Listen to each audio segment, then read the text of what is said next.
Eknath शिंदेचं dream project एकच होतं, ते म्हणजे शिवसेना फोडायची आणि मोदींच्या पायाशी नेऊन ठेवायची. हे त्यांचं ड्रीम प्रोजेक्ट होतं. बाकी त्यांच्या ड्रीम प्रोजेक्ट विषयी माहीत नाही. पण शिंदेच्या त्या ड्रीम प्रोजेक्टचं काही त्याला सफलता मिळाली नाही. शिवसेना मजबूतीनं उभी आहे. अजून ठीक आहे, आमदार खासदार गेले असतील, शिवसेना फार मजबूतीनं उभी आहे आणि त्यांचा जो पक्ष आहे हे संशी यावरूनच त्यांनी उद्धव ठाकरेंवरती टीका केलेली आहे. ते म्हटले हे सर. म्हटलं तर चालेल का? यूज अँड थ्रो मध्ये बाळासाहेब ठाकरे आहेत की त्याचं काय, ते त्याला काढता येणार नाही ना. यूज अँड थ्रो आहे, मध्ये ब आहे ना, त्या बच काय बाप आहे तो.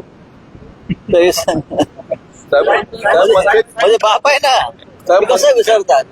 जोपर्यंत तो बाप आहे तोपर्यंत हे संशी काही करू शकत नाही.